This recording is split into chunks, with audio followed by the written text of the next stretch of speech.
ഖുർആൻ ക്ലാസ്സിന് അനുബന്ധമായി നടക്കുന്ന ചർച്ച വളരെ സജീവമാകുന്നതിൽ സന്തോഷമുണ്ട്. ചർച്ചയിൽ ഇടപെട്ടുകൊണ്ട് ഇസ്ലാമിനെ അനുകൂലിക്കുന്ന ചില സുഹൃത്തുക്കൾ വിഷയബന്ധിതമായി നടത്തിയ പരാമർശങ്ങൾക്ക് ഞാൻ 1-2 വീഡിയോകളിലൂടെ മറുപടി പറഞ്ഞിരുന്നു. എൻ്റെ മറുപടിക്ക് പുറമേ ആ ചർച്ചയ്ക്ക് കീഴിൽ തന്നെ ഒരുപാട് മറുപടികൾ, വളരെ യുക്തിസഹമായ മറുപടികൾ ചർച്ചയായി തന്നെ വരുന്നു എന്നത് വളരെ സന്തോഷകരമാണ്. നമ്മുടെ പണി അത് വല്ലാതെ കുറയ്ക്കുന്നുമുണ്ട്. ഏതായാലും നമ്മുടെ തനിമ ക്രിയേഷൻസ് എന്ന് പറയുന്ന സുഹൃത്ത് വിധിവിശ്വാസവുമായി ബന്ധപ്പെട്ടും ഫ്രീ വില്ലുമായി ബന്ധപ്പെട്ടും ഞാൻ പറഞ്ഞ കാര്യങ്ങൾക്ക് മറുപടി എന്നോണം വീണ്ടും കുറേ കമൻറ്റുകൾ ആവർത്തിച്ചിട്ടുണ്ട്. ആ കമൻറ്റുകളിലെല്ലാം അദ്ദേഹം ആദ്യം പറഞ്ഞ അതേ കാര്യങ്ങൾ ഞാൻ കൃത്യവും വ്യക്തവുമായി മറുപടി പറഞ്ഞ അതേ കാര്യങ്ങൾ ആവർത്തിക്കുക മാത്രമാണ് ചെയ്തിട്ടുള്ളത്. അതിന് അദ്ദേഹത്തെ കുറ്റം പറഞ്ഞിട്ട് കാര്യമില്ല. ഒരു വിശ്വാസിക്ക് അത് പറഞ്ഞുകൊണ്ടിരിക്കുക എന്നല്ലാതെ മറിച്ച് മറുവാദങ്ങളൊന്നും പറയാൻ കഴിയില്ല എന്നുള്ളതാണ് വസ്തുത. കാരണം വിധിവിശ്വാസവും മനുഷ്യൻ്റെ സ്വതന്ത്ര ഇച്ഛയും രണ്ടും പരസ്പരം ഒരിക്കലും പൊരുത്തപ്പെടുന്നതല്ല. അത് പരസ്പര വിരുദ്ധമാണ്. അതോ അതിനേക്കാൾ ഭീകരമായ വൈരുദ്ധ്യമാണ് അള്ളാഹു എല്ലാം മുൻകൂട്ടി നിശ്ചയിച്ച ശേഷം, അള്ളാഹു തന്നെ വഴി പിഴപ്പിച്ച ശേഷം ആ നിരപരാധികളെ നിത്യനരകത്തിൽ ശിക്ഷിച്ചു കൊണ്ടിരിക്കും എന്ന് പറഞ്ഞിട്ട് ആ അള്ളാഹു കാരുണ്യവാനാണ് എന്ന് ആവർത്തിക്കുന്നത്. അതിനേക്കാൾ ഭീകരമായ വൈരുദ്ധ്യമാണ്. അപ്പോൾ ഈ വൈരുദ്ധ്യങ്ങളുടെ എല്ലാം കൂടെ ഒരു കുഴഞ്ഞുമറിയലാണ് ഖുർആനിൽ കാണുന്നത് എന്നതുകൊണ്ട് തന്നെയാണ് മനുഷ്യന്റെ സാമാന്യ യുക്തി കൊണ്ട് പരിശോധിച്ചാൽ ഈ ഖുർആൻ ഒരു ചീട്ടുകൊട്ടാരം പോലെ തകർന്നു വീഴുന്ന, ഒന്നുമല്ലാതായി പോകുന്ന ഒരു സാധനമാണെന്നും അത് യുക്തിയുള്ളവർക്ക് വിശ്വസിക്കാൻ പറ്റുന്ന ഒന്നല്ല എന്നും മനുഷ്യന്റെ യുക്തിക്ക് നിരക്കുന്നതല്ല എന്നുമുള്ള ഒരു നിഗമനത്തിൽ നമ്മളൊക്കെ ആദ്യ വായനയിൽ തന്നെ എത്തിച്ചേരുന്നത്. ഇതാണ് അതേക്കുറിച്ച് നമുക്ക് പറയാനുള്ളത്. കൂടുതലൊന്നും അതിനെക്കുറിച്ച് ഇനി മറുപടി എന്ന നിലക്ക് ആവർത്തിച്ച് പറയേണ്ടതുണ്ടെന്ന് തോന്നുന്നില്ല. ഇനി എൻ്റെ വായനയെക്കുറിച്ച് കുറച്ച് കാര്യങ്ങളാണ് പറയാനുള്ളത്. അതുമായി ബന്ധപ്പെട്ട ചില കമൻറ്റുകളും ആ കമൻറ്റുകളോടുള്ള എൻ്റെ പ്രതികരണവുമാണ് ഞാൻ ഈ വീഡിയോയിൽ ഉദ്ദേശിക്കുന്നത്. തനിമ ക്രിയേഷൻസിൻ്റെ തന്നെ ഒരു കമൻ്റാണിത്. താങ്കൾ മുൻവിധിയില്ലാതെ ഖുർആൻ വായിച്ചു നിരീശ്വരവാദിയായി എന്ന് പറയുന്നു. ഖുർആൻ വായിക്കുന്നതിന് മുമ്പ് വിശ്വാസിയായിരുന്നു. താങ്കൾ പറയുന്നത് ശരിയായിരിക്കാം. താങ്കൾക്ക് ഖുർആൻ വായിച്ചപ്പോൾ എന്താണോ മനസ്സിലായത് അതായിരിക്കുമല്ലോ താങ്കൾ താങ്കളുടെ ക്ലാസ്സുകളിലൂടെ പറഞ്ഞുകൊണ്ടിരിക്കുന്നത്. ഖുർആൻ വായിക്കുന്ന എല്ലാവരും വിശ്വാസികളാകില്ല എന്നത് ഖുർആൻ തന്നെ പറയുന്നുണ്ട്. താങ്കളെപ്പോലെയുള്ളവർക്ക് പലതും പരിഹാസ്യമായി തോന്നും. ഒരേ വചനങ്ങൾ കൊണ്ട് തന്നെ ഖുർആൻ അനേകരെ വഴികേടിലാക്കുകയും അനേകരെ നേർവഴിയിലേക്ക് നയിക്കുകയും ചെയ്യുന്നു. എന്നാൽ അവൻ വഴികേടിൽ അകപ്പെടുത്തുന്നത് ധിക്കാരികളെ മാത്രമാകുന്നു. ഖുർആൻ 2:26. സത്യവിശ്വാസികൾക്കാണെങ്കിൽ ഈ ഖുർആൻ സന്മാർഗ ദർശനവും രോഗശാന്തിയുമാകുന്നു. എന്നാൽ വിശ്വസിക്കാത്തവർക്കോ ഇത് കാതുകൾക്ക് അടപ്പും കണ്ണുകൾക്ക് അന്ധതയുമാകുന്നു. 41-44. നാം അവതരിച്ചു കൊണ്ടിരിക്കുന്ന ഈ ഖുർആനിൽ വിശ്വാസികൾക്ക് ആശ്വാസവും കാരുണ്യവുമായ ചിലതുണ്ട്. എന്നാൽ അക്രമികൾക്ക് അത് നഷ്ടമല്ലാതൊന്നും വർദ്ധിപ്പിച്ചു കൊടുക്കുന്നില്ല. 17:82. ഈ ഉദ്ധരിച്ച ഖുർആൻ വാക്യങ്ങളെക്കുറിച്ച് നമ്മൾ ഖുർആൻ ക്ലാസ്സിൽ ധാരാളമായിട്ട് പറഞ്ഞതാണ്. ഇതെല്ലാം മക്കയിൽ മുഹമ്മദിൻ്റെ ഈ മണ്ടത്തരങ്ങളും വൈരുദ്ധ്യങ്ങളും കെട്ടുകഥകളും വിശ്വസിക്കാൻ തയ്യാറാവാത്ത ആളുകൾ മുഹമ്മദിനെ നിരന്തരമായി പരിഹസിച്ചുകൊണ്ടിരുന്നപ്പോൾ മുഹമ്മദിൻ്റെ മനസ്സിലുള്ള അവരോടുള്ള ആ ഒരു വൈരാഗ്യവും വെറുപ്പും തീർക്കാൻ വേണ്ടി അക്രമികൾ ധിക്കാരികൾ എന്നൊക്കെ പറഞ്ഞ് അവരെ ചീത്ത പറയുന്ന വാക്യങ്ങളാണ് ഇദ്ദേഹം ഇവിടെ ഉദ്ധരിച്ചിട്ടുള്ളത്. ഇതൊക്കെ നമ്മൾ ഒരുപാട് വട്ടം ചർച്ച ചെയ്തതായതുകൊണ്ട് ഖുർആൻ വാക്യങ്ങളിലേക്ക് ഞാൻ പോകുന്നില്ല.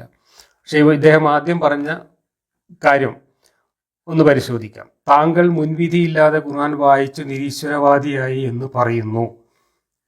ഞാൻ അങ്ങനെ പറഞ്ഞിട്ടില്ല. ആ പറഞ്ഞതിൽ രണ്ടും തെറ്റാണ്. ഒന്ന്, ഞാൻ മുൻവിധി ഇല്ലാതെയല്ല ഖുർആൻ വായിച്ചത്. ഞാൻ നിരീശ്വരവാദി ആയിട്ടുമില്ല ഖുർആൻ വായിച്ചിട്ട്. ഞാൻ ഖുർആൻ വായിക്കുമ്പോൾ എനിക്ക് മുൻവിധി ഉണ്ടായിരുന്നു.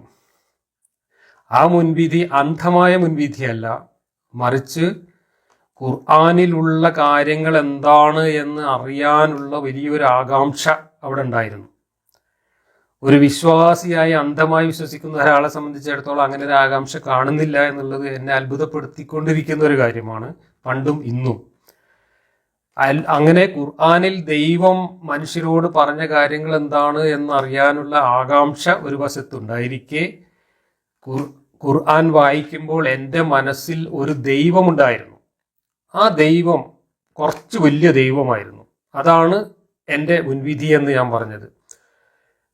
ഞാൻ വിശ്വസിച്ചിരുന്ന ദൈവം, അതല്ലെങ്കിൽ എൻ്റെ മനസ്സിൽ ഉണ്ടായിരുന്ന ദൈവം എന്ന ഒരു സങ്കല്പം, ആ സങ്കല്പത്തിന് ഞാൻ അതുവരെ ജീവിച്ച, എൻ്റെ 18 വയസ്സുവരെ ജീവിച്ച ജീവിതത്തിൽ നിന്ന് ഞാൻ ആർജിച്ച കുറേ അറിവുകൾ, ഔപചാരിക വിദ്യാഭ്യാസത്തിലൂടെ നേടിയ അറിവുകൾ, വായനയിലൂടെ നേടിയ അധിക അറിവുകൾ, എനിക്ക് ചുറ്റുപാടുമുള്ള സമൂഹത്തിൽ നിന്നും അനുഭവങ്ങളിൽ നിന്നും ആർജിച്ച അറിവുകൾ, ഇങ്ങനെയുള്ള കുറേ അറിവുകളും ആ അറിവുകളുടെ വെളിച്ചത്തിൽ ഞാൻ ആർജിച്ച ചില ധാർമ്മിക ബോധവും ശാസ്ത്രബോധവും യുക്തിബോധവും, ഇതെല്ലാം എനിക്ക് ഒരു മുൻ അറിവായിട്ടോ മുൻവിധിയായിട്ടോ എൻ്റെ മനസ്സിൽ ഈ ഖുർആൻ വായിക്കുമ്പോൾ ഓൾറെഡി ഉണ്ട്.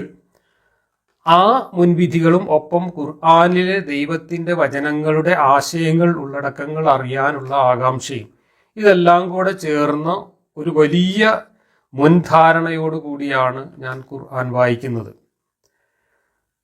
ഒരു നാടൻ ഭാഷയിൽ പറഞ്ഞാൽ ആനയോളം വലിയ ഒരു ദൈവവുമായിട്ടാണ് ഞാൻ ഖുർആൻ വായിച്ചു തുടങ്ങുന്നത്.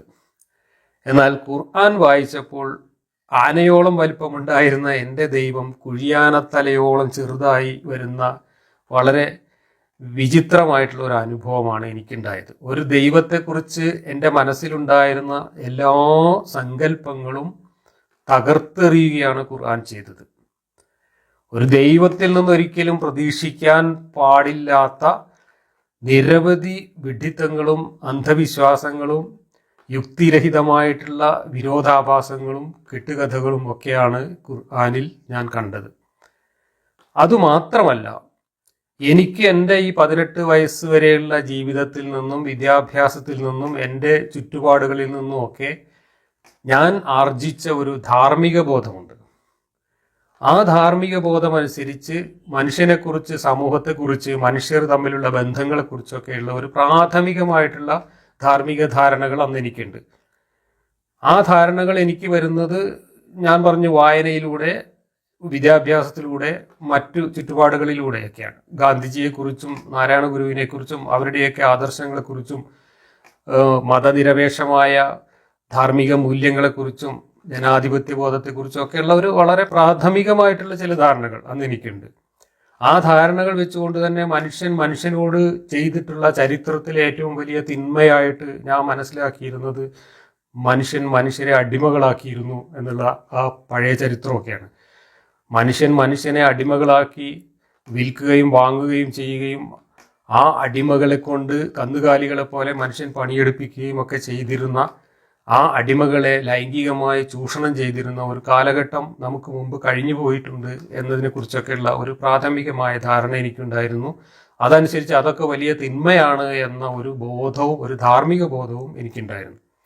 ഇങ്ങനെയുള്ള കുറേ ധാർമ്മിക ബോധവും ശാസ്ത്രവിജ്ഞാനവും സാമൂഹ്യ ശാസ്ത്രപരമായിട്ടുള്ള അറിവുകളും ഒക്കെ എൻ്റെ ഒരു മുന്നറിവായിട്ട് മനസ്സിൽ ഇരിക്കെ, ഇതിനൊക്കെ അപ്പുറത്തേക്ക് വലിയൊരു മഹാസംഭവമായിരിക്കും ഈ ദൈവത്തിന്റെ പുസ്തകത്തിൽ ഉണ്ടാവുക എന്ന ഒരു അമിത പ്രതീക്ഷയോടുകൂടി, ഈമാനോടുകൂടി തന്നെ ഞാൻ ഖുർആൻ വായിക്കുകയാണ് ചെയ്തത്. അപ്പൊ എനിക്ക് മുൻവിധിയില്ലാതെയല്ല ഞാൻ ഖുർആൻ വായിച്ചത്.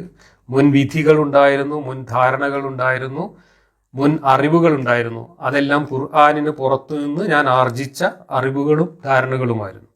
അത് വെച്ചുകൊണ്ട് ഞാൻ ഖുർആനിലേക്ക് ടോർച്ചടിച്ച് നോക്കുന്ന ഒരു വായനയാണ് ആദ്യമായിട്ട് വായിച്ചത്. ഒരുപക്ഷെ അന്ന് വായിക്കുമ്പോൾ എൻ്റെ വിശ്വാസം നഷ്ടപ്പെടുമെന്നോ അല്ലെങ്കിൽ എൻ്റെ എന്തെങ്കിലുമൊക്കെ ചിന്താപരമായ മാറ്റങ്ങളിലേക്ക് നയിക്കുമെന്നോ ഒന്നും ഞാൻ കരുതിയിട്ടുണ്ടായിരുന്നില്ല. മറിച്ച് എൻ്റെ മനസ്സിൽ ഉണ്ടായിരുന്ന ചില സംശയങ്ങൾ, പ്രത്യേകിച്ച് ഈ സുന്നികളും മുജാഹിദുകളും ഒക്കെ തമ്മിലുണ്ടായിരുന്ന ചില സംശയങ്ങൾ, ആ സംശയങ്ങൾ തീർക്കാൻ വേണ്ടിയാണ് എന്നോട് ഖുർആൻ വായിക്കാൻ നിർദ്ദേശിച്ചത് മുജാഹിദ് ആയിട്ടുള്ള എൻ്റെ ബന്ധുക്കൾ. അപ്പോൾ ആ സംശയങ്ങളൊക്കെ തീരും എന്ന ഒരു പ്രതീക്ഷയും എനിക്കുണ്ടായിരുന്നു. അതനുസരിച്ചാണ് ഞാൻ ഖുർആൻ വായിച്ചത്.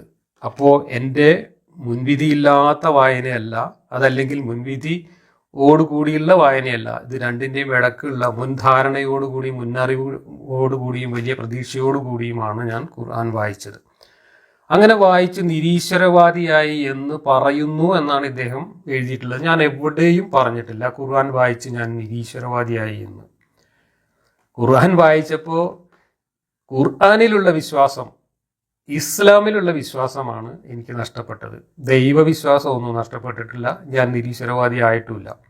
നിരീശ്വരവാദത്തെക്കുറിച്ചും ദൈവവിശ്വാസത്തിൻ്റെ മറ്റു വശങ്ങളെക്കുറിച്ചൊക്കെ ഗഹനമായിട്ടും ആഴത്തിലും ഒക്കെ പഠിക്കാൻ ഞാൻ ശ്രമിക്കുന്നത് പിന്നെയും കുറേ കാലം കഴിഞ്ഞിട്ടാണ്. യുക്തിവാദികൾ എന്ന് പറയുന്ന ഒരു വിഭാഗം ആൾക്കാരുണ്ടെന്നും അവരിങ്ങനെ നിരീശ്വരവാദം പ്രചരിപ്പിക്കുന്നുണ്ട് എന്നുള്ള കാര്യമൊന്നും എനിക്ക് കാര്യമായിട്ട് ആ കാലത്ത് അറിവില്ലായിരുന്നു. അതൊക്കെ കഴിഞ്ഞ് പിന്നെയാണ് ഞാൻ അത്തരം സംഭവങ്ങളൊക്കെ അന്വേഷിക്കുന്നതും വായിക്കുന്നതും A.T. കോവൂരിൻ്റെയൊക്കെ പുസ്തകങ്ങളൊക്കെ കളക്ട് ചെയ്ത് വായിക്കുന്നതൊക്കെ. അപ്പോഴാണ് ഈ ദൈവവിശ്വാസത്തിൻ്റെയൊക്കെ നാനാവശങ്ങളെക്കുറിച്ചൊക്കെ എനിക്ക് പിടികിട്ടുന്നത്. അപ്പോഴും ഞാൻ ഒരു പൂർണ്ണാർത്ഥത്തിൽ നിരീശ്വരവാദിയോ അല്ലെങ്കിൽ ഒരു നാസ്തികനോ ഒന്നും ആയിട്ടില്ല. ഇപ്പോഴും ഞാൻ ഒരു നിരീശ്വരവാദിയാണോ എന്ന് ചോദിച്ചാൽ 100% ആണ് എന്ന് എനിക്ക് പറയാൻ കഴിയില്ല. കാരണം ഈശ്വരൻ എന്നതിന് എനിക്ക് സ്വീകാര്യമായ നിർവചനങ്ങൾ പോലും ഇന്നുണ്ട് എന്നതാണ്. എന്താണ് ദൈവം, എന്താണ് ഈശ്വരൻ എന്ന് ചോദിച്ചാൽ പലർക്കും പലതരം വ്യാഖ്യാനങ്ങളും പല നിർവചനങ്ങളും പല വിശദീകരണങ്ങളുമാണുള്ളത്. അതിൽ എനിക്ക് പോലും തള്ളിക്കളയാൻ പറ്റാത്ത നിർവചനങ്ങളും വിശദീകരണങ്ങളും ഉണ്ട്. ആ നിർവചനങ്ങൾ അനുസരിച്ചുള്ള ഒരു ഈശ്വരനാണോ ഈശ്വരനെങ്കിൽ ഞാൻ നിരീശ്വരനല്ല. ഞാൻ നിഷേധിക്കുന്ന ഈശ്വരൻ ഖുർആനിലെ അള്ളാഹു, ബൈബിളിലെ യഹോവ തുടങ്ങിയിട്ടുള്ള ദൈവങ്ങളെയാണ്. അതുപോലെ നമ്മുടെ നാട്ടിൽ കാണുന്ന ഈ പ്രാദേശിക ദൈവങ്ങളെയൊക്കെയാണ് നാം നിഷേധിക്കുന്നത്. പക്ഷെ ചില ആളുകൾ ഇന്ന് ദൈവത്തിന് വളരെ അമൂർത്തമായിട്ടുള്ള നിർവചനങ്ങളും അമൂർത്തമായിട്ടുള്ള വിശദീകരണങ്ങളും ഒക്കെ ആയിട്ടാണ് വരുന്നത്. 1-2 ഉദാഹരണങ്ങൾ പറയാം. ചിലർ പറയുന്നത് ഈ പ്രപഞ്ചം തന്നെയാണ് ഈശ്വരൻ. പ്രപഞ്ചം തന്നെയാണ് ഈശ്വരൻ എന്ന ഒരു നിർവചനം ഈശ്വരന് കൊടുത്തു കഴിഞ്ഞാൽ എങ്ങനെയാണ് ഒരാൾക്ക് നിരീശ്വരവാദിയാവാൻ കഴിയുക? പ്രപഞ്ചമില്ല എന്ന് പറയാൻ പറ്റുമോ? പ്രപഞ്ചമുണ്ട് എന്നുള്ളത് നമുക്ക് അനുഭവവേദ്യമാകുന്ന കാര്യമാണ്. നമ്മളും ആ പ്രപഞ്ചത്തിൻ്റെ ഭാഗമായിരിക്കെ നമ്മളില്ല എന്ന് പറയുന്നത് പോലെയാണ് പ്രപഞ്ചമില്ല എന്ന് പറയുന്നത്. അപ്പോൾ പ്രപഞ്ചമാണ് ഈശ്വരനെങ്കിൽ ഈശ്വരൻ ഇല്ല എന്ന് പറയാൻ പറ്റില്ല, നിരീശ്വരവാദിയാവാൻ പറ്റില്ല. ചിലർ പറയുന്നത് പ്രപഞ്ചത്തിന് ഭൗതികമായിട്ടുള്ള പദാർത്ഥങ്ങളും അതോടൊപ്പം ആ പദാർത്ഥങ്ങളുടെ സവിശേഷ ഗുണങ്ങളായിട്ടുള്ള ഒരു ചൈതന്യവുമുണ്ട്. ആ ചൈതന്യമാണ് ഈശ്വരൻ എന്ന് വെച്ചാൽ പ്രപഞ്ചത്തിൻ്റെ പരമാത്മാവായിട്ട് പ്രപഞ്ചത്തിൽ തന്നെ കുടികൊള്ളുന്നതാണ് ഈശ്വരൻ. പ്രപഞ്ചം ചൈതന്യവത്താണ്, ആ ചൈതന്യത്തിനാണ് ഈശ്വരൻ എന്ന് പറയുന്നത് എന്ന നിർവചനമുണ്ട്. പ്രപഞ്ചത്തിന് ചൈതന്യമില്ല എന്ന് എനിക്ക് പറയാൻ കഴിയില്ല. കാരണം പ്രപഞ്ചത്തിൻ്റെ ചൈതന്യത്തിൽ പെട്ടതാണ് ഞാനിപ്പോൾ നിങ്ങളോട് സംസാരിക്കുന്ന ഈ ഒരു എൻ്റെ കഴിവ് പോലും. എൻ്റെ മസ്തിഷ്കവും എൻ്റെ ബുദ്ധിയും എൻ്റെ ചിന്തയും എൻ്റെ ഭാവനയും എൻ്റെ ഓർമ്മയും ഇതെല്ലാം ഈ പ്രപഞ്ചത്തിലെ പദാർത്ഥങ്ങളുടെ ഗുണമായിട്ട് വികസിച്ചു വന്നിട്ടുള്ള ഒരു ചൈതന്യ വിശേഷമാണ്. ആ വിശേഷത്തെ എനിക്കെങ്ങനെയാണ് നിഷേധിക്കാൻ കഴിയുക? അതുപോലെ പ്രപഞ്ചത്തിൽ ഒരുപാട് അത്ഭുതകരമായ ചൈതന്യങ്ങളുള്ളതായിട്ട് എനിക്ക് കാണാൻ പറ്റുന്നുണ്ട്. അപ്പോൾ അതിനെ നിഷേധിക്കാൻ പറ്റില്ല. പ്രപഞ്ചമാണ് ഈശ്വരൻ എന്ന് പറഞ്ഞാലും പ്രപഞ്ച ചൈതന്യമാണ് ഈശ്വരൻ എന്ന് പറഞ്ഞാലും എനിക്ക് നിഷേധിക്കാൻ പറ്റില്ല. അതുകൊണ്ട് പൂർണ്ണമായി അത്തരം നിർവചനങ്ങൾക്ക് മുമ്പിൽ ഞാൻ ഈശ്വര നിഷേധിയാവാൻ തയ്യാറുമല്ല. ചിലർ അതിനേക്കാൾ അമൂർത്തമായിട്ടുള്ള വിശദീകരണങ്ങളും വ്യാഖ്യാനങ്ങളും നിർവചനങ്ങളും കൊണ്ടുവരാറുണ്ട്. സത്യമാകുന്നു ഈശ്വരൻ, ഇല്ലേ? അങ്ങനെ ഒരു നിർവചനമുണ്ട്. സത്യമാണ് ഈശ്വരൻ എങ്കിൽ ഞാൻ ആ ഈശ്വരനെ തേടി അലയുന്ന ഒരാളാണ്. ആ ഈശ്വരനിൽ കൂടെ തന്നെ സാക്ഷാത്കാരം നേടാൻ ശ്രമിക്കുന്ന ഒരാളാണ്. കാരണം സത്യത്തെ അന്വേഷിച്ചാണ് നമ്മളൊക്കെ ഈ പണിയെല്ലാം ചെയ്യുന്നത്. അപ്പോൾ സത്യമില്ല എന്ന് പറയാൻ പറ്റില്ല. സത്യമാണ് ഈശ്വരൻ എങ്കിൽ ഞാനും ആ ഈശ്വരനെ ഉപാസിക്കുന്ന ഒരാളാണ് എന്നേ പറയാൻ പറ്റുള്ളൂ. ചിലർ പറയുന്നത് സ്നേഹമാകുന്നു ഈശ്വരൻ. സ്നേഹമാണ് ഈശ്വരൻ എങ്കിൽ സ്നേഹം ഞാൻ അനുഭവിക്കുന്നുണ്ട്, ഞാൻ സ്നേഹിക്കുന്നു, ഞാൻ സ്നേഹിക്കപ്പെടുന്നു. ഇതെല്ലാം എൻ്റെ അനുഭവമാണ്. അമൂർത്തമാണെങ്കിലും അതൊരു അനുഭവമായിട്ട് എനിക്ക് ബോധ്യപ്പെടുന്ന കാര്യമാണ്. അപ്പോൾ സ്നേഹമില്ല എന്നോ സത്യമില്ല എന്നോ പ്രപഞ്ചമില്ല എന്നോ പ്രപഞ്ച ചൈതന്യമില്ല എന്നോ വാദിക്കാൻ ഞാൻ ആളല്ല എന്നതുകൊണ്ട് ഈശ്വരൻ ഇത്തരം നിർവചനങ്ങളാണ് നൽകപ്പെടുന്നതെങ്കിൽ ഞാൻ നിരീശ്വരനെയല്ല, നാസ്തികനല്ല. നമ്മൾ നിഷേധിക്കുന്ന ഈശ്വരൻ എന്ന് പറഞ്ഞാൽ മതങ്ങൾ പറയുന്ന ഈ കെട്ടുകഥയിലെ കഥാപാത്രങ്ങളായി വന്ന അള്ളാഹു, യഹോവ അതുപോലെയുള്ള സാധനങ്ങളെയാണ് നമ്മൾ നിഷേധിക്കുന്നത്. അതുകൊണ്ട് ഇദ്ദേഹം പറഞ്ഞ ഈ രണ്ട് കാര്യങ്ങളും തെറ്റാണ്. ഒന്ന്, ഞാൻ ഒരു മുൻവിധിയില്ലാതെയല്ല ഖുർആൻ വായിച്ചത്, കുറേ മുന്നറിവുകളോടെയും മുൻധാരണകളോടെയും ഞാൻ ആർജിച്ച ഒരു മുൻ ധാർമ്മിക ബോധത്തോടെയും ഖുർആൻ വായിച്ചു. അപ്പോൾ എൻ്റെ അറിവിന് വിരുദ്ധമായി, എൻ്റെ ബോധ്യങ്ങൾക്ക് വിരുദ്ധമായി, സർവോപരി എൻ്റെ പ്രാഥമികമായ ധാർമ്മിക ധാരണകൾക്ക് പോലും വിരുദ്ധമായിട്ട് ഞാൻ ഖുർആനിൽ കണ്ടത് ഖുർആൻ എഴുതപ്പെട്ട കാലത്തെ മനുഷ്യൻ്റെ അറിവുകളും മനുഷ്യൻ്റെ ധാർമ്മിക ചിന്തകളും മനുഷ്യൻ്റെ മണ്ടത്തരങ്ങളുമാണ്.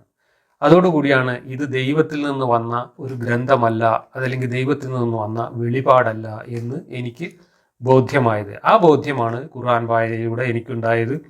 ഈശ്വരൻ ഉണ്ടോ ഇല്ലേ എന്നുള്ള അന്വേഷണത്തിന് പിന്നെ ഞാൻ ഈ അള്ളാഹു എന്ന ഈശ്വരനെ വിട്ടിട്ട് വേറെ ഈശ്വരന്മാരെ അന്വേഷിക്കേണ്ടി വന്നു. ആ അന്വേഷണത്തിൽ ഏതാണ്ട് മതങ്ങൾ പറയുന്ന എല്ലാ ദൈവങ്ങളും ഈ നിലവാരമൊക്കെ ഉള്ളൂ എന്ന് ബോധ്യപ്പെട്ടു. ഇനി മതങ്ങളിൽ ഒന്നും പറയാത്ത, നേരത്തെ പറഞ്ഞതുപോലുള്ള എന്തെങ്കിലുമൊക്കെ ഈശ്വരൻ ഉണ്ടെങ്കിൽ അത് എന്നെ സംബന്ധിച്ചിടത്തോളം ഇന്നും ഒരു അന്വേഷണ വിഷയം മാത്രമാണ്. ഇതാണ് അതേക്കുറിച്ച് പറയാനുള്ളത്. ഖുർആൻ വായിക്കുന്നതിന് മുമ്പ് വിശ്വാസിയായിരുന്നു, തീർച്ചയായിട്ടും ഞാൻ വിശ്വാസിയായിരുന്നു. താങ്കൾ പറയുന്നത് ശരിയായിരിക്കാം, താങ്കൾക്ക് ഖുർആൻ വായിച്ചപ്പോൾ എന്താണോ മനസ്സിലായത് അതായിരിക്കുമല്ലോ താങ്കൾ താങ്കളുടെ ക്ലാസ്സുകളിലൂടെ പറഞ്ഞുകൊണ്ടിരിക്കുന്നത്. തീർച്ചയായിട്ടും എനിക്ക് ഖുർആൻ ആദ്യ വായനയിൽ മനസ്സിലായത് കുറച്ച് പ്രാഥമികമായ കാര്യങ്ങളാണ്. പിന്നീട് ഞാൻ ഖുർആൻ രണ്ടാം ഘട്ടവും മൂന്നാം ഘട്ടവും നാലാം ഘട്ടവും ഒക്കെ പലതരത്തിൽ വായിച്ചു, ഖുർആന്റെ അനുബന്ധങ്ങൾ വായിച്ചു. ഇതൊക്കെ വായിച്ചപ്പോൾ എൻ്റെ ആദ്യത്തെ ആ ഒരു ബോധ്യത്തെ 10 മടങ്ങായി വർദ്ധിപ്പിക്കുകയല്ലാതെ എൻ്റെ ബോധ്യത്തിൽ യാതൊരു മാറ്റവും വരുന്നതായിട്ട് അനുഭവപ്പെട്ടില്ല. ഖുർആൻ പണ്ടത്തരങ്ങളുടെ സമാഹാരമാണെന്നും അത് മനുഷ്യനിർമ്മിതമാണെന്നും അതിനകത്ത് ആധുനിക മനുഷ്യൻ്റെ ചിന്തയുമായിട്ടോ അറിവുമായിട്ടോ യാതൊരു നിലവാരവുമില്ലാത്ത, താരതമ്യം ചെയ്യാൻ പോലും പറ്റാത്ത അത്ര വിഡ്ഢിത്തങ്ങളാണ് അതിനകത്ത് നിറഞ്ഞു കിടക്കുന്നത് എന്നുള്ളതാണ് ഇന്നും എൻ്റെ ബോധ്യം. ഇന്ന് ആ ബോധ്യം ഞാൻ മറ്റുള്ളവർക്ക് കൂടി പകർന്നു നൽകാൻ വേണ്ടിയിട്ടാണ് വായിക്കുന്നത്, പഠിക്കുന്നത്, ഇതുപോലെ ക്ലാസ് എടുത്തുകൊണ്ട് മറ്റുള്ളവരോട് സംസാരിക്കുന്നത്. ഇനി ഇതിൻ്റെ അനുബന്ധമായി താങ്കൾ പറഞ്ഞിട്ടുള്ള ഖുർആൻ വാക്യങ്ങളാണ്. ആ ഖുർആൻ വാക്യങ്ങളിലെ വൈരുദ്ധ്യങ്ങൾ നമ്മൾ ഒരുപാട് തവണ പറഞ്ഞതാണ്. വിശ്വസിച്ചുകൊണ്ട് വായിക്കുന്നവർക്ക് മാത്രമേ ഇതുകൊണ്ട് എന്തെങ്കിലും പ്രയോജനമുള്ളൂ എന്നാണ് ഇദ്ദേഹം പറയുന്നത്. വിശ്വസിച്ചുകൊണ്ട് വായിക്കുന്നവർക്ക് ഇതിൽ നിന്ന് മാത്രമല്ല ഈ പ്രയോജനം കിട്ടുക. ഏത് മണ്ടത്തരം വിശ്വസിച്ചുകൊണ്ട് വായിക്കുകയാണെങ്കിലും എല്ലാവർക്കും ഇതേ അനുഭവം തന്നെ ആയിരിക്കും. ഇവിടെ ഇപ്പോൾ ഇദ്ദേഹം പോയിട്ട് ബൈബിള് വായിക്കുകയാണെങ്കിൽ ഞാൻ വായിക്കുന്നത് പോലെ വായിക്കാം. അതിലുള്ള തെറ്റുകളും കുറ്റങ്ങളും വൈരുദ്ധ്യങ്ങളും ഒക്കെ ഇദ്ദേഹം കാണും. ഒരു ക്രിസ്ത്യാനി വന്നിട്ട് ഖുർആൻ വായിക്കുകയാണെങ്കിൽ ഞാൻ വായിക്കുന്നത് പോലെയാണ് വായിക്കുക. അയാൾക്ക് ഞാൻ കാണുന്ന അതുപോലെയുള്ള പണ്ടത്തരങ്ങളും വൈരുദ്ധ്യങ്ങളും ഇതിനകത്ത് കാണാൻ പറ്റും. പക്ഷേ ഇദ്ദേഹത്തിൻ്റെ ഗ്രന്ഥം വായിക്കുമ്പോൾ ഇദ്ദേഹം വെച്ച് പുലർത്തുന്നത് വേറൊരു മനോഭാവമാണ്. അവിടെ ഇദ്ദേഹം ഇതിൽ പറയുന്നതൊക്കെ സത്യമായേ പറ്റൂ എന്ന് ആദ്യം തന്നെ തീരുമാനിച്ചതിന് ശേഷം ചെരുപ്പിനനുസരിച്ച് കാലിങ്ങനെ ചെത്തുന്ന കസർത്തുകളാണ് പിന്നെ നടത്തുക. ഇതാണ് വിശ്വാസത്തെ സംരക്ഷിക്കാൻ വേണ്ടി സമൂഹത്തിൽ ഇറങ്ങി പ്രചാരണം നടത്തുന്ന എല്ലാവരും ചെയ്തുകൊണ്ടിരിക്കുന്നത്. അവരുടെ വിശ്വാസത്തിനനുസരിച്ച് അവർ എല്ലാത്തിനെയും വ്യാഖ്യാനിച്ചുകൊണ്ടിരിക്കുന്നു, കള്ളം പറഞ്ഞുകൊണ്ടിരിക്കുന്നു, വെട്ടിത്തിരുത്തിക്കൊണ്ടിരിക്കുന്നു. അല്ലേ, ഖുർആനെ പോലും വെട്ടിത്തിരുത്തിയിട്ടാണ് MM അക്ബർ സംവാദത്തിൽ നമ്മളെ പറ്റിക്കാൻ നോക്കിയത്. അപ്പോൾ ആ ഖുർആൻ അള്ളാഹു ഇറക്കി എന്ന് പറയുന്ന വെളിപാട് വചനങ്ങളെ പോലും വെട്ടി അങ്ങോട്ടും ഇങ്ങോട്ടും മാറ്റി എഡിറ്റ് ചെയ്തിട്ട് അവതരിപ്പിക്കുക എന്നതുപോലുള്ള കള്ളത്തരങ്ങൾ പോലും ചെയ്യേണ്ടി വരുന്നത് എന്തുകൊണ്ടാണ്? ഇത് ഇന്നത്തെ കാലത്ത് മനുഷ്യരോട് പറയാൻ പറ്റാത്ത കാര്യങ്ങളാണ് എന്ന ബോധ്യമുണ്ട്. അതേസമയത്ത് ഈ വിശ്വാസം വലിയൊരു കച്ചവട ചരക്കായിട്ട് ഉപയോഗിക്കുകയും ചെയ്യുന്നു. അപ്പോൾ അതിൻ്റെ വിപണി നഷ്ടപ്പെടാതിരിക്കാൻ വേണ്ടി ഈ കച്ചവടക്കാർ കാണിക്കുന്ന തട്ടിപ്പുകളാണ് ഇവിടെ നമ്മൾ കാണുന്നത്. ഇതിലൊക്കെ ആത്മാർത്ഥമായി വിശ്വസിച്ച് നടക്കുന്ന നിഷ്കളങ്കരായിട്ടുള്ള ആളുകളും ഉണ്ടാവും. കാരണം അവരുടെ മസ്തിഷ്കം പൂർണ്ണമായിട്ട് മരവിച്ചു പോയിരിക്കുകയാണ് ഈ വിശ്വാസം കാരണം. കണ്ണടച്ച് വിശ്വസിക്കുന്ന ഒരാൾക്ക് പിന്നെ വായിച്ച് മനസ്സിലാക്കേണ്ട കാര്യമില്ലല്ലോ. ഇതിൽ പറയുന്നത് തന്നെ അബദ്ധമാണ്. ഉറച്ച് വിശ്വസിക്കുന്ന ആളുകൾക്കാണ് ഇത് പ്രയോജനപ്പെടുക എന്നുള്ളത് മുഹമ്മദ് മക്കക്കാരോട് പറഞ്ഞതാണ്. കാരണം മക്കക്കാർ തെളിവ് ചോദിച്ചപ്പോൾ തെളിവ് കൊടുക്കാൻ കഴിഞ്ഞില്ല. അപ്പോൾ ഒരു നിവൃത്തിയില്ലാഞ്ഞിട്ട് നിങ്ങൾക്കൊന്നും ഒരു പ്രയോജനം ചെയ്യില്ല, നിങ്ങളുടെ കണ്ണും കാതുമൊക്കെ അള്ളാഹു മൂടി വെച്ചിരിക്കുകയാണ്, നിങ്ങളിത് വിശ്വസിക്കാത്തത് കൊണ്ട് തന്നെ നിങ്ങൾക്ക് ഇതിൽ വഴി പഴക്കാനുള്ള കാര്യങ്ങളേ ഉള്ളൂ എന്നൊക്കെ പറഞ്ഞുകൊണ്ട് വീണത് വിദ്യയാക്കി ഉരുളുകയാണ് ഖുർആനിൽ ചെയ്തത്. അങ്ങനെ ഉരുണ്ട 3 ഉരുളൽ വാക്യങ്ങളാണ് നമ്മുടെ സുഹൃത്ത് ഇവിടെ ഉദ്ധരിച്ചിട്ടുള്ളത്. ഇനി ഇദ്ദേഹത്തിൻ്റെ മറ്റൊരു നീണ്ട കമൻറ്റിൻ്റെ ഒരു ആദ്യ ഭാഗം ഞാൻ വായിക്കാം. ഈ ഖുർആൻ മുഴുവനായിട്ടും എടുത്താൽ അത് ദൈവവിശ്വാസികളായവർക്കുള്ള മാർഗദർശനമാണ്. അല്ല, ഈ ഖുർആൻ മുഴുവൻ എടുത്താലും അത് ദൈവവിശ്വാസികൾക്ക് ഒരു മാർഗദർശനവും നൽകുന്നില്ല. ഇത് ഇസ്ലാമിലും ഖുർആനിലും വിശ്വസിക്കുന്നവർക്ക് മാത്രമേ ഇതുകൊണ്ട് പ്രയോജനമുള്ളൂ. ദൈവവിശ്വാസം എന്ന് പറഞ്ഞാൽ അള്ളാഹു എന്ന ഇസ്ലാം ദൈവത്തിൽ വിശ്വസിക്കുന്നവർ മാത്രമല്ല ദൈവവിശ്വാസികളുള്ളത്. ഇസ്ലാമിൽ വിശ്വസിക്കുന്നവർ ഇന്നിപ്പോൾ ലോകത്ത് ആകെ ജനസംഖ്യ എടുത്താൽ പോലും അതിൽ ന്യൂനപക്ഷമാണ്. ഭൂരിപക്ഷം ആളുകളും വിശ്വസിക്കുന്നത് മറ്റു പല തരത്തിലുള്ള ദൈവങ്ങളിലാണ്. ക്രിസ്ത്യാനികൾ വിശ്വസിക്കുന്ന ദൈവവും ഈ മുസ്ലിങ്ങൾ വിശ്വസിക്കുന്ന ദൈവവും ഒന്നല്ല, വ്യത്യാസമുണ്ട് എന്നതുകൊണ്ടാണല്ലോ രണ്ട് മതമായിട്ട് നിൽക്കുന്നത്. ജൂതർ വിശ്വസിക്കുന്ന ദൈവമല്ല ഈ ബാക്കി രണ്ടു കൂട്ടർ വിശ്വസിക്കുന്നത്. ഇവിടുത്തെ ഹിന്ദുക്കൾ വിശ്വസിക്കുന്ന ദൈവമല്ല മറ്റുള്ളവർ വിശ്വസിക്കുന്നത്. അങ്ങനെ ലോകത്തിൻ്റെ നാനാഭാഗത്തും എത്രയോ തരത്തിലുള്ള ദൈവങ്ങൾ വിശ്വസിക്കപ്പെടുന്നുണ്ട്. പല ദൈവങ്ങളും ചരിത്രത്തിൻ്റെ ചവറ്റുകൊട്ടയിലേക്ക് എറിയപ്പെട്ടിട്ടുണ്ട്. ഇപ്പോഴും ദൈവങ്ങൾ പലതും ജനിച്ചുകൊണ്ടിരിക്കുന്നുണ്ട്, ദൈവങ്ങൾ മരിച്ചുകൊണ്ടിരിക്കുന്നുണ്ട്. ഉള്ള ദൈവങ്ങൾക്ക് തന്നെ വ്യാഖ്യാനങ്ങളും അഭ്യാസങ്ങളുമായിട്ട് രൂപമാറ്റം പരിണാമം സംഭവിച്ചുകൊണ്ടിരിക്കുന്നുണ്ട്. അപ്പോൾ ഈ ഖുർആനിൽ പറയുന്ന അള്ളാഹു എന്ന ദൈവത്തിൽ വിശ്വസിക്കുന്നവർക്ക് മാത്രമേ, ഈ ഖുർആൻ ആ ദൈവത്തിൻ്റെ വചനങ്ങളാണ് എന്ന് കണ്ണും പൂട്ടി വിശ്വസിക്കുന്നവർക്ക് മാത്രമേ ഈ ഖുർആൻ എന്തെങ്കിലും ആശ്വാസം നൽകുകയുള്ളൂ. അല്ലാതെ അവിടെ പൊതു ദൈവത്തിനെ കൊണ്ടുവന്ന് അവതരിപ്പിക്കുന്നത് ഒരു തട്ടിപ്പാണ്. ദൈവവിശ്വാസം എന്ന് പൊതുവിൽ പറയാൻ പറ്റില്ല. അള്ളാഹു എന്ന ദൈവത്തിൽ, ഖുർആൻ എന്ന ദൈവഗ്രന്ഥത്തിലും വിശ്വസിക്കുന്നവർക്ക് ഇത് ഈ പറയുന്ന പ്രയോജനമൊക്കെ ചെയ്യും. അത് ഏതിൽ വിശ്വസിക്കുന്നവർക്കും ആ വിശ്വാസം പ്രയോജനം ചെയ്യും. പാണക്കാട്ട് പോയി കുറച്ച് വെള്ളം മന്ത്രിച്ചൂതി കുടിച്ചാൽ ആ കുടിച്ച രോഗിക്ക് ചിലപ്പോൾ പ്ലാസിബോ ഇഫക്റ്റ് കൊണ്ട് രോഗം പോലും മാറിയെന്ന് വരും. സായിബാബയുടെ ഒരു മോതിരം കയ്യിലിട്ടുകൊണ്ട് നടക്കുന്ന ഒരാൾക്ക് അയാൾക്ക് ജീവിതത്തിലുണ്ടാകുന്ന എല്ലാ നേട്ടങ്ങളും ആ മോതിരം കാരണമാണ് എന്ന് വിശ്വസിച്ചാൽ ആ വിശ്വാസം അയാൾക്കൊരു ആശ്വാസം നൽകും. അമൃതാനന്ദമയ്യെ പോയി ഒന്ന് കെട്ടിപ്പിടിച്ചാൽ തൻ്റെ എല്ലാ പ്രശ്നങ്ങളും തീരുമെന്ന് വിശ്വസിച്ചുകൊണ്ട് കെട്ടിപ്പിടിക്കാൻ പോയ ഒരാൾക്ക് കുറച്ചു കാലത്തേക്കെങ്കിലും അതൊരു ആശ്വാസം നൽകും. അപ്പോൾ ഒരു വിശ്വാസത്തിലൂടെ ആശ്വാസം കണ്ടെത്തുന്നവർക്ക് ഏത് വിശ്വാസമായാലും അതിൻ്റെ ഇഫക്റ്റ് ഒരേ അളവിലാണ്. അത് മനുഷ്യൻ്റെ മനഃശാസ്ത്രവുമായി ബന്ധപ്പെട്ട കാര്യങ്ങളാണ്. വിശ്വസിക്കുന്ന ദൈവങ്ങളുടെ പോരിശയ്ക്ക് അതിൽ യാതൊരു പങ്കുമില്ല എന്നുള്ളതാണ് സത്യം.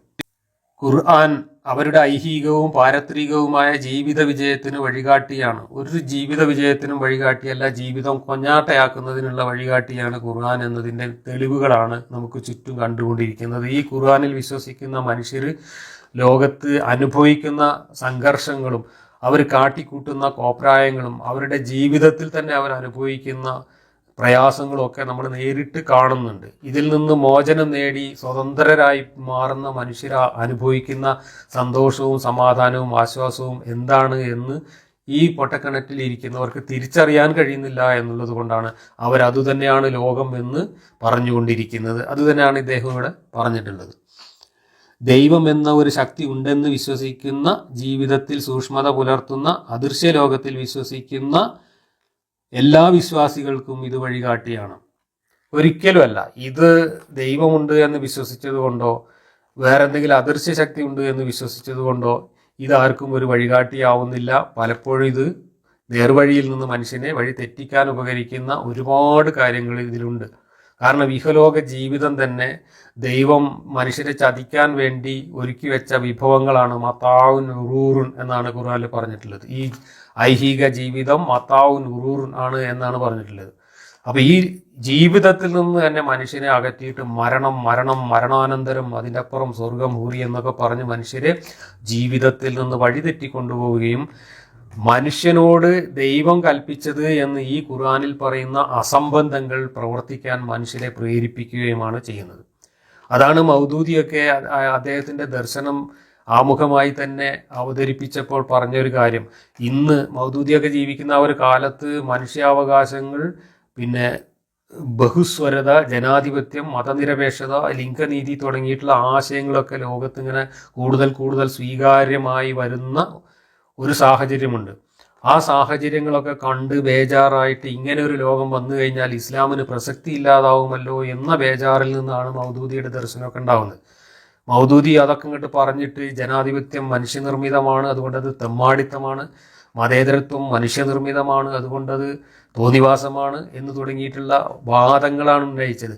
ഇതൊക്കെ നമുക്ക് ഇന്ന് കണ്ടാൽ ആകർഷകമായി തോന്നുമെങ്കിലും നമ്മളോട് പടച്ചോൻ പറഞ്ഞത് അനാകർഷകമായ കാര്യങ്ങളാണെങ്കിൽ പോലും നമ്മൾ ഇത് സ്വീകരിക്കുക. കാരണം പടച്ചോൻ നമ്മളെ പരീക്ഷിക്കുകയാണ്. പടച്ചോൻ ഈ ഐഹിക ജീവിതം ഇങ്ങനെയുള്ള ചതിക്കുഴികളിലേക്ക് നമ്മളെ ചാടിക്കാൻ വേണ്ടി ഉണ്ടാക്കി വെച്ചതാണ്. അതുകൊണ്ട് ജനാധിപത്യം ചതിയാണ്, മതേതരത്വം ചതിയാണ്, മനുഷ്യാവകാശങ്ങൾ ചതിയാണ്, ലിംഗനീതി ചതിയാണ്.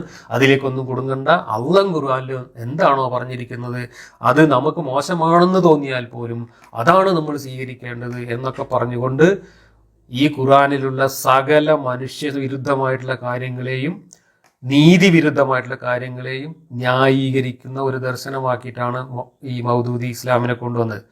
മാത്രമല്ല, മൗദൂദി ഇസ്ലാമിന് വേറെ ആരും നൽകാത്തൊരു വ്യാഖ്യാനം കൂടെ കൊടുത്തു. ഇസ്ലാം ഒരു രാഷ്ട്രീയ പ്രത്യയശാസ്ത്രമാണെന്നും ഒരു ഭരണകൂടമില്ലാതെ ആ ഭരണകൂടത്തിന്റെ കീഴിൽ ഖുർആനിനെയും ഇസ്ലാമിനെയും ശരീഅത്തിനെയും ഭരണഘടനയായി സ്ഥാപിക്കാതെ മുസ്ലിമിന് മുസ്ലിമായി തന്നെ ജീവിക്കാൻ കഴിയില്ല. അതില്ലാത്ത ഇടങ്ങളിൽ മുസ്ലിങ്ങൾ ജീവിക്കേണ്ടത് അതുണ്ടാക്കാൻ വേണ്ടിയുള്ള ജിഹാദിൽ ഏർപ്പെട്ടുകൊണ്ടാണ് എന്ന് പറഞ്ഞുകൊണ്ട് മുഹമ്മദ് മക്കയിൽ പരാജയപ്പെട്ടു എന്നും മുഹമ്മദിന്റെ പരാജയം കാരണം മുഹമ്മദിന് വാളെടുക്കേണ്ടി വന്നു എന്നും പിന്നീട് വാളുകൊണ്ടാണ് ഇസ്ലാം പ്രചരിപ്പിച്ചത് എന്നൊക്കെ പച്ചയായി പറഞ്ഞുകൊണ്ടാണ് മൗദൂദി ജിഹാദി ഇസ്ലാമിന് രൂപം നൽകിയത്. മൗദൂദിയുടെയൊക്കെ ആശയത്തിൽ നിന്നാണ് ഇന്ന് ലോകത്ത് കാണുന്ന 200-ൽ പരം തീവ്രവാദികളുടെ ഭീകരവാദികളുടെ സംഘടനകൾ രൂപപ്പെടുകയും ലോകത്തിന്റെ നാനാഭാഗത്തും നിരപരാധികളായ മനുഷ്യരെ കൂട്ടക്കൊല ചെയ്തുകൊണ്ടിരിക്കുകയും ചെയ്യുന്നു. IS-ഉം അൽ ഖ്വയ്ദയും താലിബാനും ബോക്കഹറാമും അതുപോലുള്ള പ്രസ്ഥാനങ്ങളെല്ലാം ഇന്ന് ലോകത്ത് ആക്രമണങ്ങൾ നടത്തിക്കൊണ്ടിരിക്കുന്നതിൻ്റെ ആശയപരമായ അടിത്തറ നൽകിയ 2-3 ആധുനിക പണ്ഡിതന്മാരിൽ ഈ 20-ാം നൂറ്റാണ്ടിൽ വന്ന ആധുനിക ഇസ്ലാമിക വ്യാഖ്യാതാക്കളിൽ പ്രമുഖനാണ് മൗദൂദി. ഈജിപ്തിലെ ഹസനുൽ ബന്നയും യൂസഫുൽ കർലാവിയും ഈ മൗദൂദിയും ഒക്കെയാണ് ഈ ഭീകരവാദത്തിന് താത്വികമായ അടിത്തറ നൽകിയത്. അതിൽ നിന്നാണ് പിന്നീട് ഇതെല്ലാം വഴിപിരിഞ്ഞ് ഉണ്ടായിട്ടുള്ളത്. അപ്പോൾ ഇസ്ലാം ജീവിതത്തിന് വഴികാട്ടിയല്ല, മനുഷ്യർക്ക് വഴികാട്ടിയല്ല. ഇസ്ലാം ജീവിതത്തെ നിഷേധിക്കുന്ന, മനുഷ്യനെ അക്രമത്തിലേക്കും അനീതിയിലേക്കും ജീവിതം തന്നെ നരകതുല്യമാക്കുന്നതിലേക്കും നയിക്കുന്ന ഒരു വഴികാട്ടി മാത്രമാണ് ഇസ്ലാമും ഖുർആനും എന്നതാണ് യാഥാർത്ഥ്യം. ഇതുകൊണ്ട് തന്നെയാണ് നമുക്ക് ഇന്ന് ഈ ഖുർആനെ നിശിതമായി പരസ്യമായി സമൂഹത്തിൽ ഇറങ്ങി വിമർശിക്കേണ്ടി വരുന്നത്. അതല്ല വെറും ആശ്വാസം നൽകുന്ന ഒരു വിശ്വാസം മാത്രമായി ഇത് നിലനിൽക്കുകയായിരുന്നെങ്കിൽ നമുക്കിതിനെത്ര കാര്യമായിട്ട് വിമർശിക്കേണ്ട കാര്യമില്ല. ആ വിശ്വാസം കൊണ്ട് ആളുകൾ ജീവിച്ചോട്ടെ എന്ന് വെക്കാം. പക്ഷെ ഇതൊരു വിശ്വാസം എന്നതിനപ്പുറത്തേക്ക് ഇതൊരു പൊളിറ്റിക്കൽ ഐഡിയോളജി ആയിട്ട് വളരുകയും അത് മനുഷ്യന്റെ ജീവിതത്തെയും സമാധാനത്തെയും ശാന്തിയെയും മനുഷ്യൻ കെട്ടിപ്പടുത്ത ആധുനിക ധാർമ്മിക മൂല്യങ്ങളെയും ഒക്കെ തച്ചു തകർക്കുന്ന ഒരു പ്രാകൃത ദർശനമായി ലോകത്തിന്റെ മുമ്പിൽ പല്ലിളിച്ചു നിൽക്കുന്നു എന്നതുകൊണ്ടാണ് നമുക്കിതിനെ വിമർശിക്കേണ്ടി വരുന്നത്. എന്നാൽ ഇതിലെ അധ്യാപനങ്ങളെല്ലാം ഒരു നിരീശ്വരവാദിക്ക് ഉൾക്കൊള്ളാൻ കഴിയില്ല. അവർക്കെല്ലാത്തിനും പഞ്ചേന്ദ്രിയങ്ങൾക്ക് അനുഭവിച്ചറിയാൻ പാകത്തിൽ ശാസ്ത്രീയമായ തെളിവുകൾ വേണം. നിരീശ്വരവാദികൾക്ക് മാത്രമല്ല, ഈശ്വര വിശ്വാസികൾക്ക് തന്നെ ഇത് സ്വീകാര്യമല്ല. ഒരു ക്രിസ്ത്യാനിക്ക് ഇത് വായിച്ചാൽ ഇതിലുള്ള മണ്ടത്തരങ്ങൾ ബോധ്യമാവും. അയാൾ നമ്മൾ വിമർശിക്കുന്നതിനേക്കാൾ ശക്തമായിട്ട് ഇന്ന് ക്രിസ്ത്യാനികൾ ഇസ്ലാമിനെ വിമർശിക്കുന്നു. ഹിന്ദു അയാളുടെ മതത്തിലും അയാളുടെ ഈശ്വരനിലും വിശ്വസിച്ചുകൊണ്ട് ഇത് വായിച്ചാലും അയാൾക്ക് ഇതിനകത്ത് മണ്ടത്തരങ്ങളാണെന്നും ഇത് വലിയ അപകടകരമാണെന്നും ബോധ്യമാകും. അതുകൊണ്ട് അവർ ഇതിനെ വിമർശിക്കുന്നു. എല്ലാവരും ഈശ്വര വിശ്വാസികളായ ആളുകളും ഇതിൽ അന്ധമായി വിശ്വസിക്കുന്ന മുസ്ലിംകളല്ലാതെ ഈശ്വര വിശ്വാസികളായിട്ടുള്ള ആളുകളും ഇത് വായിച്ചു കഴിഞ്ഞാൽ ഞാൻ വായിച്ചതുപോലെ തന്നെയാണ് അവർ വായിക്കുക. അവരുടെ ഈശ്വര വിശ്വാസവും ഇതും തമ്മിൽ നേരിട്ട് യാതൊരു ബന്ധവുമില്ല. നമ്മൾ ഈശ്വര വിശ്വാസം ഇല്ലാതെയല്ല ഇത് വായിച്ചത്, ഈശ്വര വിശ്വാസം ഉണ്ടായിരിക്കുകയാണ് വായിച്ചത്. അപ്പോഴാണ് നമുക്കിത് ഈശ്വരനിൽ നിന്ന് വന്നതല്ല എന്ന് ബോധ്യപ്പെട്ടത്. അക്കാര്യമാണ് നമ്മൾ അന്നു മുതൽ ഇന്ന് വരെ സമൂഹത്തോട് പറഞ്ഞുകൊണ്ടിരിക്കുന്നത്. ഈശ്വരനില്ല എന്ന് വിളിച്ചു പറയാനല്ല നമ്മൾ ഈ കാര്യങ്ങൾ വിളിച്ചു പറയുന്നത്. അങ്ങനെ നമ്മൾ പറയാറുമില്ല. പറയുന്നത് ഇത് ഈശ്വരന്റെ അല്ല, ഇത് മനുഷ്യനിർമ്മിതമാണ്, ഇത് പൊട്ടത്തരമാണ്, ഇത് മനുഷ്യന് അപകടകരമാണ്, ഇത് ജീവിതത്തിൽ നിന്ന് മനുഷ്യനെ അകറ്റുന്ന, മനുഷ്യനെ മരണത്തിന്റെ ദർശനത്തിലേക്ക് വഴിതെറ്റിക്കുന്ന ഒരു ദർശനമാണ് എന്നാണ് നമ്മൾ പറഞ്ഞുകൊണ്ടിരിക്കുന്നത്. ഇനി പഞ്ചേന്ദ്രിയങ്ങൾക്ക് അനുഭവിച്ചറിയാൻ പാകത്തിൽ ശാസ്ത്രീയമായ തെളിവുകൾ ഉണ്ടെങ്കിലേ നമ്മൾ വിശ്വസിക്കുകയുള്ളൂ. അത് ഏറെക്കുറെ ശരിയാണ്. പഞ്ചേന്ദ്രിയങ്ങൾക്കും അനുഭവവേദ്യമാകണം, അതോടൊപ്പം തന്നെ നമ്മുടെ യുക്തിക്ക് നിരക്കുന്നതുമാണ്. നമ്മുടെ ഇന്ദ്രിയങ്ങൾക്ക് നേരിട്ട് അനുഭവിക്കാൻ കഴിഞ്ഞില്ലെങ്കിലും നമ്മുടെ സാമാന്യ യുക്തി എന്ന് പറയുന്ന ഒന്നുണ്ട്. ആ യുക്തിക്ക് നിരക്കുന്ന കാര്യങ്ങളായിരിക്കണം നമ്മൾക്ക് സ്വീകാര്യമാവുക, അതായത് നമുക്ക് വിശ്വസിക്കാൻ പറ്റുള്ളൂ. അല്ലാതെ യുക്തിക്ക് നിരക്കാത്ത അള്ളാഹു എല്ലാം മുൻകൂട്ടി നിശ്ചയിച്ചു, എന്നിട്ട് അള്ളാഹു നിങ്ങൾക്ക് ഫ്രീ വില്ല് തന്നു എന്ന് പറയുന്ന, എന്നിട്ട് ആ ഫ്രീ വില്ല് അനുസരിച്ച് അല്ല, അള്ളാഹുവിൻ്റെ വിധി അനുസരിച്ചാണ് അയാളുടെ ഫ്രീ വില്ല് പ്രവർത്തിക്കുക, എന്നിട്ട് ആ നിരപരാധിയായ അയാൾ ചെയ്ത കാര്യത്തിന് പരീക്ഷണ മൃഗങ്ങളായ അവരെ നരകത്തിലിട്ട് പൊരിക്കലാണ് പ്രപഞ്ചത്തിൻ്റെ തന്നെ സൃഷ്ടിയുടെ ലക്ഷ്യം, എന്നിട്ട് അയാൾ കാരുണ്യവാനാണ് തുടങ്ങിയിട്ടുള്ള പരസ്പര വിരുദ്ധമായ കാര്യങ്ങൾ മനുഷ്യൻ്റെ ഇന്ദ്രിയങ്ങൾക്കല്ല, മനുഷ്യൻ്റെ സാമാന്യ യുക്തിക്കാണ് ഉൾക്കൊള്ളാൻ പറ്റാത്തത്. അതുകൊണ്ടാണ് നമ്മളതിനെ തള്ളുന്നത്. ദൈവം, പരലോകം, സ്വർഗം, നരകം, വഹി, മലക്കുകൾ പ്രത്യക്ഷപ്പെടണം. എന്നാൽ സത്യാന്വേഷിയായ ഒരാൾക്ക് ഖുർആന്റെ പ്രബോധനപരമായ ഉള്ളടക്കം, ദൃഷ്ടാന്തങ്ങളെ ചൂണ്ടിയുള്ള ചോദ്യങ്ങൾ ചിന്തിപ്പിക്കുന്നതും വിശ്വാസത്തിലേക്ക് കണ്ണു തുറപ്പിക്കുന്നതുമാണ്.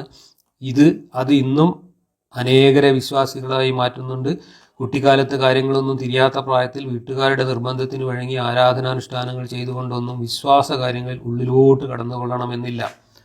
അങ്ങനെയല്ല, വിശ്വാസം കുട്ടിക്കാലത്ത് നമ്മളെ ഉള്ളിലേക്ക് കുത്തിക്കയറ്റേണ്ടത് അവിടെ കിടക്കും. പിന്നെ ആ വിശ്വസിക്കുന്ന കാര്യത്തിൻ്റെ ഉള്ളടക്കത്തിലാണ് പിന്നെ മാറ്റങ്ങൾ വരുന്ന കൂടുതൽ പഠനത്തിലൂടെ. പക്ഷേ അതിൻ്റെ ബേസിക് ആയിട്ടുള്ള വിശ്വാസം നമ്മുടെ കുരുന്നു തലച്ചോറിലേക്ക് മലപ്പാലിൻ്റെ കൂടെ കുത്തിക്കയറ്റുന്നതാണ്. അങ്ങനെ കുത്തിക്കയറ്റുന്നത് കൊണ്ട് തന്നെയാണ് ഏത് മണ്ടത്തരവും വിശ്വസിക്കാൻ മനുഷ്യർ പാകപ്പെടുന്നത്. നേരെ മറിച്ച് നിങ്ങൾ പ്രായപൂർത്തിയാവുന്നത് വരെ ഒരു മണ്ടത്തരവും പഠിപ്പിക്കാതെ നിങ്ങൾ പൊതുവിദ്യാഭ്യാസം മാത്രം നൽകി നിങ്ങളുടെ കുട്ടികളെ വളർത്തി നോക്കൂ. നമ്മളൊക്കെ കുട്ടികളെ വളർത്തിയ മാതിരി എന്നിട്ട് അവർക്ക് ഒരു 10, 15, 18 വയസ്സായതിനു ശേഷം അവർക്ക് മുമ്പിലേക്ക് ബൈബിളും ഭഗവത്ഗീതയും ഖുർആനും ഒക്കെ വെച്ചു കൊടുക്കുക. എന്നിട്ട് അവരോട് സെലക്ട് ചെയ്യാൻ പറയാം ഇതിൽ ഏതാ നല്ലത് എന്നുള്ളത്. ആരേത് സെലക്ട് ചെയ്യും എന്നുള്ളത് അപ്പോൾ ഒന്ന് കാണാം. അപ്പോൾ വിശ്വാസം എങ്ങനെയാണ് വരുന്നത്? വിശ്വാസം നമ്മൾ വീണ ഉടനെ നമ്മുടെ മസ്തിഷ്കത്തിലേക്ക് നമ്മുടെ അച്ഛനമ്മമാരും ചുറ്റുപാടുമുള്ളവരും കൂടെ ഇടിച്ചു കയറ്റുന്നതാണ്. അങ്ങനെ ഇടിച്ചു കയറ്റപ്പെട്ട വിശ്വാസങ്ങളിൽ നിന്നും ശീലങ്ങളിൽ നിന്നും മോചനം നേടാൻ മനുഷ്യർക്ക് വളരെ വളരെ പ്രയാസമാണ്. കാരണം നമ്മുടെ മസ്തിഷ്ക ഘടന അങ്ങനെയാണ്. അവിടെയാണ് ഈ മതങ്ങളെല്ലാം പണിയെടുക്കുന്നത്. പിഞ്ചു കുട്ടികളിലാണിത് കുത്തിക്കയറ്റുന്നത്. ആ ഏർപ്പാട് നിർത്തി നോക്കൂ നിങ്ങൾ. ഈ വിശ്വാസങ്ങളെയെല്ലാം വളർന്നു വരുന്ന തലമുറ പുച്ഛിച്ച് പരിഹസിച്ച് വലിച്ചെറിയുന്നത് നിങ്ങൾക്ക് കാണാം. നിങ്ങൾ ഒരു ബാലരമ കഥ വായിക്കുന്ന ആ ഒരു ആസ്വാദനം പോലും കിട്ടാത്ത ഈ കഥകൾ കുട്ടികൾ എടുത്ത് വലിച്ചു ദൂരെ കടലിലെറിയും. അപ്പൊ ഇത് കുട്ടികളായിരിക്കെ കുത്തിക്കയറ്റുന്നത് കൊണ്ട് തന്നെയാണ് ഈ വിശ്വാസം വരുന്നത്. പിന്നെ ആ വിശ്വാസത്തിന്റെ ഉള്ളടക്കത്തിലും അതിന്റെ സ്വഭാവത്തിലുമാണ് താങ്കൾ പറഞ്ഞതുപോലുള്ള കൂടുതൽ പഠനത്തിലൂടെ, അധിക പഠനത്തിലൂടെയൊക്കെ മാറ്റങ്ങൾ വരുത്തുന്നത്. അത് തീവ്ര വിശ്വാസിയായ ഒരാളിലേക്ക് മൗദൂദിസം പോലുള്ള തീവ്രവാദം കുത്തിക്കയറ്റാൻ പറ്റും. എന്നാൽ ഈ മൗദൂദിസത്തിന്റെ ഒക്കെ തീവ്രമായിട്ടുള്ള വിശ്വാസത്തിലൂടെ വളർന്നു വന്ന കുട്ടികൾ തന്നെ എങ്ങനെയാണ് പിന്നീട് സ്വതന്ത്രമായിട്ട് ചിന്തിച്ച് പഠിച്ചത് എന്നതിന് താങ്കൾക്ക് ഞാൻ താങ്കളുടെ കമന്റിന് താഴെ തന്നെയുള്ള മറ്റൊരു കമന്റ് തെളിവായിട്ട് കാണിച്ചു തരാം. ഇതാ, ഹൊറർ ഗെയിംസ് വിത്ത് അസീം എന്ന ഒരു ഐ ഡി ഇങ്ങനെയൊക്കെ കൊടുക്കുന്നതിൻ്റെ കാരണം നമുക്കറിയാമല്ലോ. കാരണം ഐ ഡി ശരിക്കും കൊടുത്ത് മുഖം കാണിച്ചു കഴിഞ്ഞാൽ ജീവിതം കൊഞ്ഞാട്ടയാവുന്നതുകൊണ്ടാണ് പലരും ഇങ്ങനെയുള്ള മറയ്ക്കുള്ളിൽ നിന്നുകൊണ്ട് കാര്യങ്ങൾ പറയുന്നത്. അതുകൊണ്ട് ആരാണ് ഇദ്ദേഹം എന്ന് എനിക്കറിയില്ല. എന്തായാലും ആ കമന്റ് ഒന്ന് വായിക്കാം. ഞാൻ ലാസ്റ്റ് ഇയർ ആണ് നിങ്ങളുടെ വീഡിയോ ആദ്യമായി കണ്ടത്. എത്രയോ കൊല്ലമായി ഞാൻ പലരോടും ചോദിച്ചിട്ടും ആർക്കും പറഞ്ഞു തരാൻ പറ്റാത്ത സംശയങ്ങൾ നിങ്ങളാണ് എനിക്ക് പറഞ്ഞു തന്നത്. ലാസ്റ്റ് നോമ്പിന് ആദ്യമായി ഞാൻ ഖത്തം ഓതുന്നത് നിർത്തി. കാലിക്കറ്റ് യൂണിവേഴ്സിറ്റിയുടെ അഫ്സൽ ഉലമ പഠിച്ച ഞാൻ പോലും കാണാത്ത പല ആയത്തുകളും നിങ്ങളാണ് കാണിച്ചു തന്നത്. ജമാഅത്തെ ഇസ്ലാമിയുടെ സ്കൂളിൽ പഠിച്ചിരുന്നു. അവർ അർത്ഥം പഠിപ്പിച്ചു തന്നത് മുതൽ ഡൗട്ടാണ്.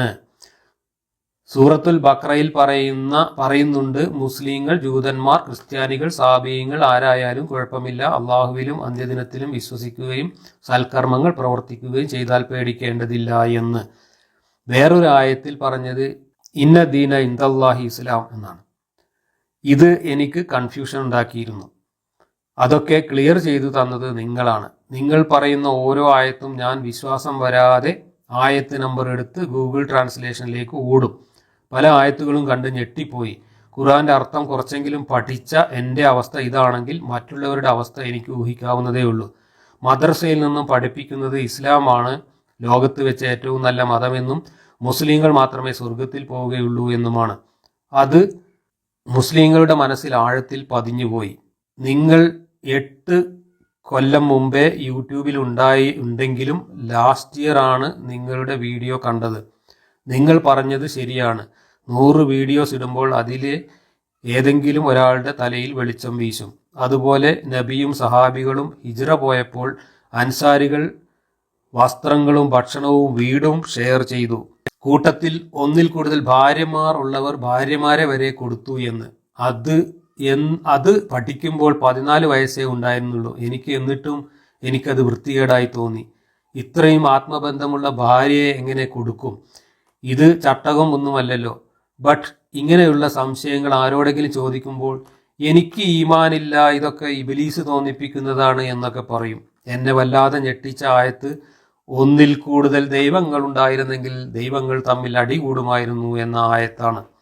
ഈ ആയത്തൊക്കെ ഖുറാനിലുണ്ടെന്ന് ഞാൻ അറിഞ്ഞത് നിങ്ങൾ പറഞ്ഞിട്ടാണ്. പക്ഷെ എന്തോ ഒരു ശക്തി ഈ പ്രപഞ്ചത്തിനു പിറകിൽ ഉണ്ടെന്ന് ഞാൻ വിശ്വസിക്കുന്നു. ഖുർആൻ ദൈവിക വചനമല്ല എന്ന് നബിയുടെ വഹി എഴുത്തുകാരൻ സർഹ് പറഞ്ഞതൊക്കെ നിങ്ങൾ പറഞ്ഞിട്ടാണ് ഞാൻ അറിഞ്ഞത്. മനഃപൂർവ്വം ഈ കഥകളൊക്കെ ഞങ്ങളിൽ നിന്ന് മറച്ചു വെച്ചതാണ് എന്ന് എനിക്കിപ്പോൾ തോന്നുന്നു. എനിക്ക് എത്രയോ കൊല്ലമായി ഉള്ള ഡൗട്ടാണ് ലുക്മാൻ ആരാണ് എന്ന്, നബിയല്ല എന്ന് ഞാൻ മനസ്സിലാക്കിയിരുന്നു. ലുക്മാൻ ആരാണെന്ന് മനസ്സിലാക്കിയതും നിങ്ങൾ പറഞ്ഞിട്ടാണ്. തഫ്സീറിൽ ഇതൊന്നും കണ്ടിട്ടില്ല. അതുപോലെ മുർത്തദിനെ കൊല്ലണം എന്ന ഹദീസ് എനിക്ക് ഒരിക്കലും അംഗീകരിക്കാൻ പറ്റാത്ത ഒരു കാര്യമാണ്. ദീനിൽ ബലാത്കാരമില്ല എന്നല്ലേ പറഞ്ഞത്? അങ്ങനെ പോകുന്നുണ്ട്. അപ്പൊ ഇതിൽ ഇദ്ദേഹം ഇപ്പോഴും ദൈവവിശ്വാസിയാണ്. താങ്കൾ പറഞ്ഞതിൻ്റെ നേരെ വിരുദ്ധമായിട്ടുള്ള ആശയങ്ങളാണ് ഇദ്ദേഹത്തിൻ്റെ ഈ കമന്റിലുള്ളത്. ഇദ്ദേഹം മൗദൂദികളുടെ ജമാഅത്തെ ഇസ്ലാമിയുടെ മദ്രസയിൽ നിന്ന് പഠിച്ച ആളാണ്. യൂണിവേഴ്സിറ്റിയിൽ നിന്ന് അഫ്സലുൽ ഉലമ പഠിച്ച ആളാണ്. അദ്ദേഹം പറയുന്നത് എനിക്കിപ്പോഴും എന്തോ ഒരു ശക്തി ഉണ്ട് എന്ന വിശ്വാസം ഉണ്ടെന്ന്. അപ്പൊ ഈശ്വര വിശ്വാസം ഉണ്ടായിരിക്കെ തന്നെ ഖുർആനിലുള്ള വിശ്വാസം നഷ്ടപ്പെടുന്നു എന്നാണ് സ്വന്തം അനുഭവത്തിലൂടെ ഇദ്ദേഹം വിവരിച്ചു തരുന്നത്. അപ്പൊ താങ്കൾ പറഞ്ഞത് തെറ്റാണ്. ഈശ്വര വിശ്വാസം ഇല്ലാതെ വായിക്കുന്നവർക്കല്ല ഖുർആൻ മണ്ടത്തരാണെന്ന് തോന്നുന്നത്. ഈശ്വര വിശ്വാസത്തോടു കൂടി ഈശ്വരനെ കുറച്ച് വലുതായി കണ്ടുകൊണ്ട് കുറച്ച് ധാർമ്മിക ബോധത്തോടു കൂടി ഖുർആൻ വായിക്കുന്ന ഒരാൾക്കും ഖുർആൻ ഈശ്വരന്റെ കൃതിയാണ് എന്ന് പറയാൻ കഴിയില്ല.